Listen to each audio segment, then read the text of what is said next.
வணக்கம், welcome to AJC academy. இன்றைக்கி இந்த கிளாஸ் நம்ம என்ன பார்க்க போகிறோன்னா, டிஎன்பிஎஸ்சி ஜேடிஓவில் engineering mechanics and mechanics of ஸ்ட்ரக்சரில் 1000 பாயிண்ட்ஸ் பற்றி தான் இந்த கிளாஸில் பார்க்க போகிறோம். ஸோ இப்போ இன்றைக்கி 50 பாயிண்ட்ஸ் என்ன இருக்குது அப்படின்றத இன்றைக்கி கிளாஸில் பார்க்கலாம். ஸோ கிளாஸ் போகலாம். ஃபஸ்ட்டு பாயிண்ட், ஸோ இந்த ஃபிக்ஸட் பீமில் பார்த்தோன்னா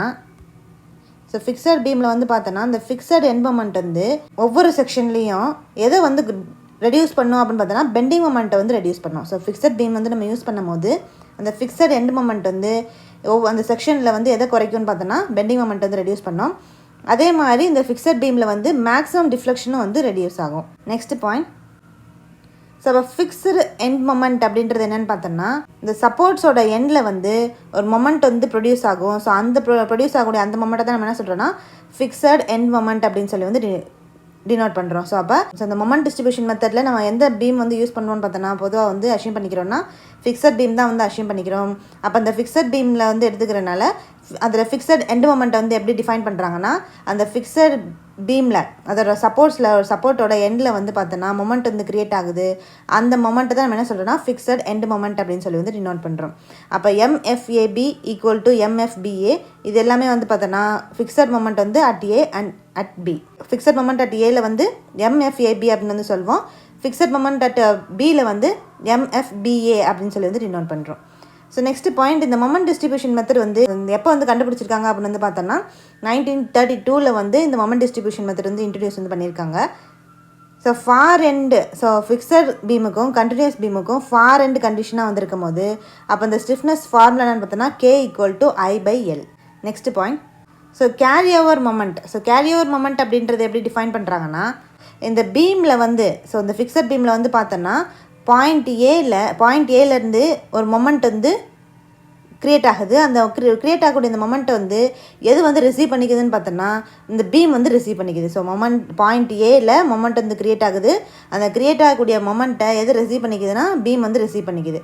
ஸோ அப்போ அந்த பாயிண்ட் ஏல க்ரியேட் ஆகக்கூடிய அந்த மொமெண்ட்னால இன்னொன்று மொமெண்ட் எங்கே டெவலப் ஆகுதுன்னு பார்த்தோன்னா, ஸோ அதே மாதிரி ஸோ பாயிண்ட் ஏல எப்படி மொமெண்ட் க்ரியேட் ஆகுதோ அதை பீம் ரிசீவ் பண்ணிக்குது.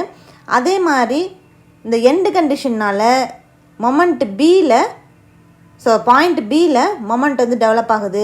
இந்த மாதிரி பாயிண்ட் ஏலையும் பாயிண்ட் பிலையும் கிரியேட் ஆகக்கூடிய அந்த மொமெண்ட்டை தான் என்ன சொல்கிறோன்னா கேரி ஓவர் மொமெண்ட் அப்படின்னு சொல்லி டினோட் பண்ணுறோம். நெக்ஸ்ட் பாயிண்ட், ஸோ இந்த carry over moment so fixed பீமில் ஃபார் எண்ட் கண்டிஷனில் இருக்கும் போது இந்த கேரி ஓவர் மொமெண்ட் வேல்யூ என்னென்னு பார்த்தோன்னா M/2. இப்போ ஃபார் எண்ட் ஹிஞ்சாக இருந்துச்சு அப்படின்னா, ஸோ ஃபார் எண்ட் ஃபிக்ஸட் கண்டிஷனில் இருக்கும் போது அது இந்த கேரி ஓவர் மொமெண்ட் M/2. இதே ஃபார் எண்ட் ஹிஞ்சுடு எண்டில் இருக்கும் போது, ஸோ ஃபார் எண்ட் ஹிஞ்சாக இருக்கும் போது அப்போ இந்த கேரி ஓவர் மொமெண்ட் வேல்யூ என்னென்னு பார்த்தோன்னா 0 ப்ரெசென்ட் ஆகிருக்கும். இந்த மொமெண்ட் டிஸ்ட்ரிபியூஷன் மெத்தடை இன்னொரு நேமில் எப்படி சொல்கிறாங்கன்னா இட்ரேஷன் மெத்தட் அப்படின்னு சொல்லி டினோட் பண்ணுறாங்க. அடுத்த பாயிண்ட், ஸோ மீடியம் சைஸ் காலம்னா என்ன அப்படின்றத எப்படி சொல்கிறாங்கன்னா, ஸோ இந்த காலத்தோட லென்த் ஸோ 8 டைம்ஸ், ஸோ இந்த லென்த் அந்த காலத்தோட length 8 times to 30 times the டயாமீட்டராக ப்ரெசென்ட் ஆயிடுச்சு அப்படின்னா, ஸோ இந்த காலத்தோட லென்த் 8 டைம்லேருந்து 30 டைம்ஸ் அதோட டயாமீட்டருக்கு இந்த காலத்தோட டயாமீட்டர் ப்ரெசென்ட் ஆகிருக்கும். இல்லைனா அந்த காலத்தோட ஸ்லெண்டர்னஸ் ரேஷியோ 32லேருந்து 120ன்ற வேல்யூவில் ப்ரெசென்ட் ஆகிருக்கும் இந்த ரேஞ்சில். ஸோ அந்த மாதிரி இருக்கக்கூடிய அந்த காலத்தை தான் நம்ம என்ன சொல்கிறோன்னா மீடியம் சைஸ் காலம் அப்படின்னு சொல்லி டினோட் பண்ணுறோம். ஸோ இந்த மீடியம் சைஸ் காலத்தை இன்னொரு நேமில் நம்ம எப்படி சொல்லலாம்னா இன்டர்மீடியட் காலம் அப்படின்னு சொல்லலாம். நெக்ஸ்ட் பாயிண்ட், இப்போ இந்த காலத்தில் ஸ்லெண்டர்னஸ் ரேஷியோ இன்க்ரீஸ் ஆச்சு அப்படின்னா அந்த காலத்தோட கம்ப்ரெசிவ் ஸ்ட்ரென்த் என்ன ஆகும்னு பார்த்தோன்னா டிக்ரீஸ் ஆகுது. அதனால என்ன கிரியேட் ஆகுதுன்னு பார்த்தோன்னா பக்லிங் இன்க்ரீஸ் ஆகுது. ஸோ அப்போ ஸ்லெண்டர்னஸ் ரேஷியோ பொறுத்து தான் இந்த காலத்தோட ஸ்ட்ரென்த் ப்ரெசென்ட் ஆகிருக்கும். அப்போ ஸ்லெண்டர்னஸ் ரேஷியோ இன்க்ரீஸ் ஆகும்போது காலத்தோட கம்ப்ரெசிவ் ஸ்ட்ரென்த் டிக்ரீஸ் ஆகுது. அந்த டிக்ரீஸ் ஆகிறதுனால அங்கே என்ன நடக்குதுன்னு பார்த்தோன்னா பக்லிங் இன்க்ரீஸ் ஆகுது. அதே மாதிரி இந்த காலத்தோட ஸ்ட்ரென்த் இன்னொன்று எதை டிபெண்ட் பண்ணியிருக்குன்னு பார்த்தோன்னா எண்டு கண்டிஷனையும் டிபெண்ட் பண்ணியிருக்கும். Next point, so equivalent length அப்படின்றது என்னன்னு பார்த்தோன்னா, ஸோ அந்த டிஃப்ளெக்ஷன் ஆகக்கூடிய, ஸோ இந்த காலத்தில் பக்லிங் கிரியேட் ஆகும். அந்த பக்லிங் ஆகக்கூடிய அந்த பாயிண்ட் தான் என்ன சொல்கிறோன்னா இன்ஃப்ளெக்ஷன் அப்படின்னு சொல்கிறோம். ஸோ அது எவ்வளோ தூரத்துக்கு அந்த இன்ஃப்ளெக்ஷன், அதாவது அந்த பக்லிங் இந்த மாதிரி ஒரு காலம் இருக்குன்னா அது இந்த மாதிரி பக்லிங் கண்டக்ட் ஆகும். ஸோ அந்த பக்லிங் ஆகக்கூடிய இந்த பாயிண்ட்டை இந்த பாயிண்ட் தான் என்ன சொல்கிறோன்னா இன்ஃப்ளெக்ஷன் அப்படின்னு சொல்கிறோம். அந்த டிஸ்டன்ஸ், அப்போ அந்த இன்ஃப்ளெக்ஷன் பாயிண்ட் எவ்வளோ டிஸ்டன்ஸில் நடந்திருக்கு அப்படின்னு சொல்லக்கூடிய அந்த டிஸ்டன்ஸ் தான் நம்ம என்ன சொல்கிறோன்னா ஈக்குவலண்ட் லென்த் அப்படின்னு சொல்லி வந்து டினோட் பண்ணுறோம். ஸோ இந்த ஈக்குவலண்ட் லென்த்தை இன்னொரு நேமில் வந்து எப்படி சொல்லலாம்னா எஃபெக்டிவ் லென்த் அப்படின்னு வந்து சொல்லலாம், இல்லைனா வந்து காலத்தோட லென்த் அப்படின்னு வந்து சொல்லலாம். அப்போ பாயிண்ட் ஆஃப் இன்ஃப்ளெக்ஷனை வந்து எப்படி சொல்கிறாங்கன்னா, ஸோ இந்த பாயிண்ட் ஆஃப் இன்ஃப்ளெக்ஷன் வந்து எங்கே இருக்கும் அப்படின்னு பார்த்தோன்னா எல்லா காலத்தோட எண்டில் வந்து ப்ரெசென்ட் ஆகிருக்கும். ஸோ இந்த பாயிண்ட் ஆஃப் இன்ஃப்ளெக்ஷனால தான் வந்து என்னென்னா அந்த காலம் வந்து ஃப்ரீயாக வந்து ரொட்டேட் ஆகுது. ஸோ ஒவ்வொரு பாயிண்ட்லேயும் வந்து பார்க்கும்போது அதில் வந்து அதோட அந்த காலத்தோட ஆக்சிஸில் வந்து சேஞ்சஸ் வந்து ப்ரெசென்ட் ஆகிருக்கும். ஸோ அந்த பாயிண்ட்டை தான் என்ன சொல்கிறோன்னா பாயிண்ட் ஆஃப் இன்ஃப்ளெக்ஷன் அப்படின்னு சொல்லி வந்து டினோட் பண்ணுறோம். இந்த ஈக்குவலண்ட் லென்த்தை வந்து எப்படி சொல்கிறோன்னா இந்த சிம்பிளில் வந்து சொல்கிறோன்னா L(E) அப்படின்ற சிம்பிளில் வந்து சொல்கிறோம். நெக்ஸ்ட் பாயிண்ட், ஸோ சென்ட்ராய்டை வந்து எப்படி டிஃபைன் பண்ணுறாங்க அப்படின்னு வந்து பார்த்தோன்னா இந்த ஒரு ஃபிகரோட ஹோல் ஏரியா, ஸோ ஒரு ஃபிகர் இல்லாட்டி செக்ஷனோட ஹோல் ஏரியா வந்து ஒரு பாயிண்டில் கான்சென்ட்ரேட்டடாக வந்திருக்கும். அந்த பாயிண்ட் தான் நம்ம என்ன சொல்கிறோன்னா சென்ட்ராய்டு அப்படின்னு சொல்லி வந்து டினோட் பண்ணுறோம். ஸோ இப்போ சென்ட்ராய்டை இன்னொரு நேமில் நம்ம எப்படி சொல்லலாம்னா சென்டர் ஆஃப் ஏரியா அப்படின்னு வந்து சொல்லலாம். நெக்ஸ்ட் பாயிண்ட், ஸோ சிலிண்டரோட வால்யூம் ஃபார்முலா என்னன்னு பார்த்தீங்கன்னா πr²h, ஸ்பியரோட வால்யூம் ஃபார்முலா என்ன பார்த்தீங்கன்னா 4/3 πr³, ஹெமிஸ்பியரோட வால்யூம் ஃபார்முலா என்னன்னு பார்த்தீங்கன்னா 2/3 πr³, ரைட் சர்க்குலர் கோனோட வால்யூம் ஃபார்முலா பார்த்தீங்கன்னா 1/3 πr²h. ஸோ அதே மாதிரி next point, so solid right circular cone, so solid right circular கோனோட சென்டர் ஆஃப் கிராவிட்டி வேல்யூ வந்து என்னென்னு பார்த்தோன்னா அதோட பேஸ்லேருந்து h/4 டிஸ்டன்ஸில் வந்து ப்ரெசென்ட் ஆகிருக்கும். ஹாலோ ரைட் சர்க்குலர் கோனோட சென்டர் ஆஃப் கிராவிட்டி வந்து பேஸ்லேருந்து பார்க்கும்போது எவ்வளோ டிஸ்டன்ஸில் இருக்குன்னு பார்த்தோன்னா h/3 டிஸ்டன்ஸில் வந்து இருக்கும். இந்த சாலிட் ஹெமிஸ்பியருக்கு வந்து சென்டர் ஆஃப் கிராவிட்டி வந்து அது எவ்வளோ டிஸ்டன்ஸ் அந்த பேஸ்லேருந்து எவ்வளோ டிஸ்டன்ஸில் இருக்குன்னு பார்த்தோன்னா 3/3r/8 அப்படின்ற டிஸ்டன்ஸில் வந்து ப்ரெசென்ட் ஆகிருக்கும். ஸோ தின் ஹாலோ ஸ்பியருக்கு சென்டர் ஆஃப் கிராவிட்டி வந்து வேல்யூ என்னன்னு பார்த்தோன்னா r/2. So next thin hollow ஹெமிஸ்பியருக்கு வந்து இந்த சென்டர் ஆஃப் கிராவிட்டி வந்து எங்கே வந்து பைசெக்ட் ஆகும் அப்படின்னு வந்து பார்த்தோன்னா சென்ட்ரல் ரேடியஸில் அந்த தின் ஹாலோ ஹெமிஸ்பியரோட சென்ட்ரல் ரேடியஸில் தான் வந்து அதோட சென்டர் ஆஃப் கிராவிட்டி வந்து பைசெக்ட் தான் ஆகும். அடுத்து செமி சர்க்குலர் ஆர்க்குக்கு சென்டர் ஆஃப் கிராவிட்டி வேல்யூ என்ன பார்த்தோன்னா 2r/π. Next point, so bending அப்படின்றது என்னன்னு பார்த்தோம்னா ஸோ அது வந்து பெண்டிங் அப்படின்றது இந்த பாடியில் நடக்கக்கூடிய ஒரு டிஃபர்மேஷன் தான் வந்து இந்த பெண்டிங்கு. ஸோ அது எதனால் வந்து ப்ரொடியூஸ் ஆகுது அப்படின்னு வந்து பார்த்தோம்னா இந்த லோடு வந்து அந்த பெண்டிங் அதாவது டிஃபர்மேஷன் ஆகுது. ஸோ அந்த டிஃபர்மேஷன் ஆகக்கூடிய அந்த ஆக்சஸுக்கு அந்த லோடு வந்து எப்படி இருக்குன்னு பார்த்தோன்னா பெர்பெண்டிகுலர் டைரக்ஷனில் வந்து ப்ரெசென்ட் ஆகிருக்கும். ஸோ அதை தான் நம்ம என்ன சொல்கிறோன்னா பெண்டிங் அப்படின்னு சொல்லி வந்து டினோட் பண்ணுறோம். ஸோ இதே வந்து plain bending or direct bending அப்படின்னு சொல்லி வந்துருக்கு. அது என்ன அப்படின்னு வந்து பார்த்தோம்னா பிளேன் ஆஃப் லோடிங் வந்து பார்த்தோன்னா ஒரு பிரின்சிபல் சென்ட்ராய்டல் ஆக்சிஸில் வந்து இந்த பீமோட கிராஸ் செக்ஷனில் பிரின்சிபல் சென்ட்ராய்டல் ஆக்சிஸில் வந்து பாஸ் ஆச்சு அப்படின்னா பாஸ் ஆகி அங்கே வந்து பெண்டிங் வந்து கிரியேட் ஆச்சுன்னா அந்த டைப் ஆஃப் பெண்டிங் தான் என்ன சொல்கிறோன்னா direct bending or plain bending அப்படின்னு சொல்லி வந்து டினோட் பண்ணுறோம். இதே வந்து இந்த plane of loading, so plane இந்த ஒரு லோடு வந்து ஒரு பிளெயினில் வந்து ஆக்ட் ஆகிருக்கும். அந்த பிளெயினும் அந்த பீமோட கிராஸ் செக்ஷன் வந்து சென்ட்ராய்டல் ஆக்சிஸ், ஸோ பீமோட கிராஸ் செக்ஷனில் பார்த்தோன்னா சென்ட்ராய்டல் ஆக்சிஸ் வந்து இருக்கும். அந்த centroidal axis principal centroidal axis வந்து ஒரே லைனில் வந்து பாஸ் ஆகலை அப்படின்னா அதில் அந்த பெண்டிங் தான் நம்ம என்ன சொல்கிறோன்னா ஆப்ளிக் பெண்டிங் அப்படின்னு சொல்லி வந்து டினோட் பண்ணுறோம். ஸோ தான் வந்து bending, direct bending and oblique bending. So next point, ஹாகிங்கிறது எப்படி சொல்வோம்னா நெகட்டிவ் பெண்டிங் மொமெண்ட் அப்படின்னு வந்து சொல்வோம். சாகிங் அப்படின்றத பாசிட்டிவ் பெண்டிங் மொமெண்ட்டாக வந்து சொல்வோம். அப்போ டக்டைல் மெட்டீரியலுக்கு ஃபேக்டர் ஆஃப் சேஃப்டி ஃபார்முலான்னு பார்த்தோன்னா yield stress divide by working stress. இதே பிரிட்டில் மெட்டீரியலுக்கு ஃபேக்டர் ஆஃப் சேஃப்டி ஃபார்முலான்னு பார்த்தோன்னா ultimate stress divide by working stress. அப்போ margin of safety equal to என்னன்னு பார்த்தோன்னா ஃபேக்டர் ஆஃப் சேஃப்டி -1.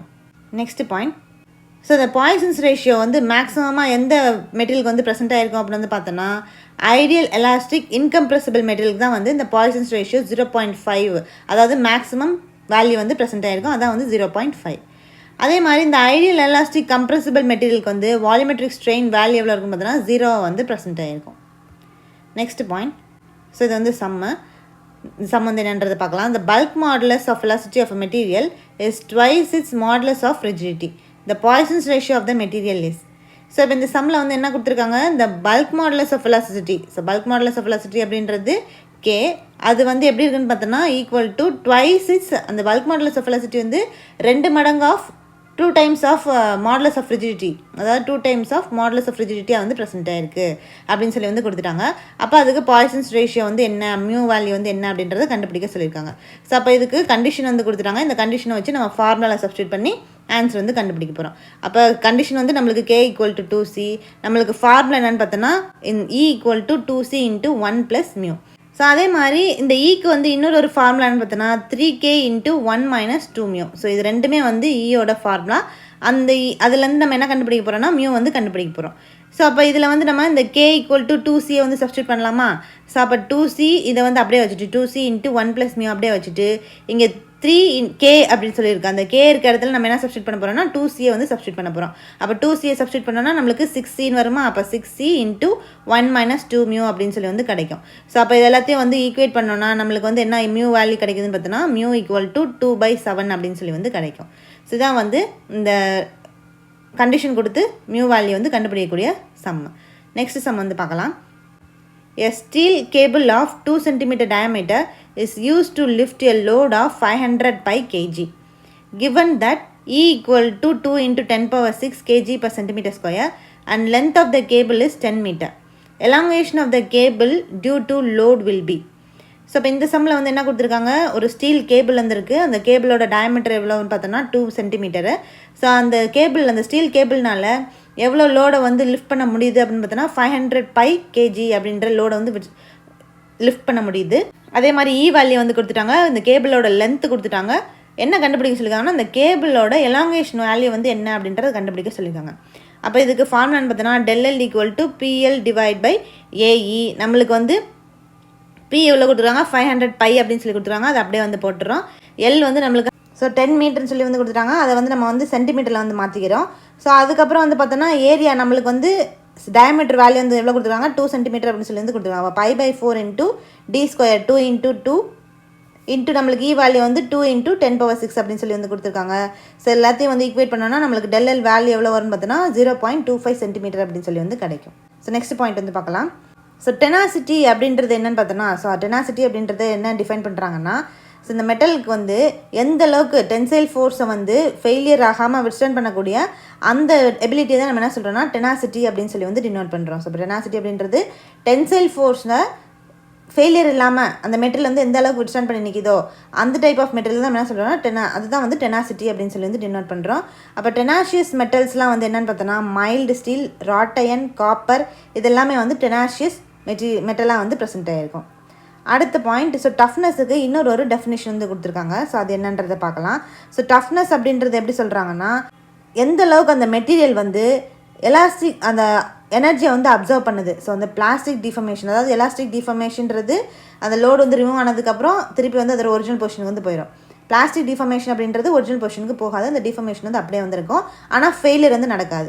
ஸோ அப்போ அந்த பிளாஸ்டிக் டிஃபர்மேஷன் வந்து நடக்கும். அதில் வந்து எந்த ஃபெயிலியரும் வந்து ஆகாமல் பிளாஸ்டிக் டிஃபர்மேஷன் வந்து ப்ரெசென்ட் ஆகிருக்கும். அது அந்த ஃபெயிலியர் வந்து ஆகாமல் அந்த எனர்ஜியை வந்து அப்சர்வ் பண்ணி வச்சுருக்கக்கூடிய எபிலிட்டியை தான் நம்ம என்ன சொல்கிறோம்னா டஃப்னஸ் அப்படின்னு சொல்லி வந்து டினோட் பண்ணுறோம். அப்போ காப்பர் வந்து ரொம்ப டஃப்பாக வந்து இருக்கும் when compared to cast iron. Next point, so resilience அப்படின்றது எப்படி டிஃபைன் பண்ணுறாங்க அப்படின்னு வந்து பார்த்தோம்னா, ஸோ எந்த மெட்டீரியல் வந்து எனர்ஜியை வந்து அப்சர்வ் பண்ணோம் அது எந்த கண்டிஷன்லன்னு பார்த்தோன்னா elastic deformation. So elastic deformation அப்படின்றது அந்த லோடு வந்து ரிமூவ் பண்ணதுக்கப்புறம் லோடு வந்து ரிமூவ் பண்ணதுக்கப்புறம் அது ஒரிஜினல் பொசிஷனுக்கு வந்து போயிடும், டிஃபர்மேஷன்லாம் வந்து சரியாயிரும். ஸோ அப்போ அது வரைக்கும் அந்த லோடு வந்து மேலே அப்ளை ஆகிருக்கிற வரைக்கும் அந்த எலாஸ்டிக் டிஃபர்மேஷனை வந்து வித்ஸ்டாண்ட் பண்ணி நிற்கும், எந்த ஒரு ஃபெயிலியரும் வந்து நடக்காமல். எடுத்ததுக்கப்புறம் அந்த எனர்ஜி அப்சர்வ் பண்ணி வச்சுருக்கக்கூடிய எனர்ஜியெல்லாம் கொடுத்து அதோட எலாஸ்டிக் டிஃபர்மேஷனை வந்து ரெக்கவர் பண்ண வைக்கும். ஸோ அந்த டைப் ஆஃப் மெட்டீரியலை, ஸோ எந்த மெட்டீரியலுக்கு வந்து இந்த எபிலிட்டி வந்து இருக்கோ அந்த டைப் ஆஃப் மெட்டீரியல் தான் என்ன சொல்கிறோன்னா ரெசிலன்ஸ் அப்படின்னு சொல்லி வந்து டினோட் பண்ணுறோம். ஸோ அப்போ இந்த அலுமினியத்துக்கு யங்ஸ் மாடுலஸ் வேல்யூ என்னன்னு பார்த்தோன்னா 70 GPa, பிராஸுக்கு வந்து யங்ஸ் மாடுலஸ் வேல்யூ வந்து 100 GPa, பிரான்ஸுக்கு வந்து யங்ஸ் மாடுலஸ் வேல்யூ வந்து 80 GPa. ஸோ அப்போ இன்னைக்கு கிளாஸில் நம்ம வந்து டிஎன்பிஎஸ்சி JDOவில் engineering mechanics and mechanics of ஸ்ட்ரக்சரில் வந்து 50 பாயிண்ட்ஸ் நம்ம வந்து கம்ப்ளீட் பண்ணியாச்சு. ஸோ நெக்ஸ்ட் கிளாஸில் அடுத்த பாயிண்ட்ஸோடு உங்களை வந்து பார்க்கலாம். Thank you.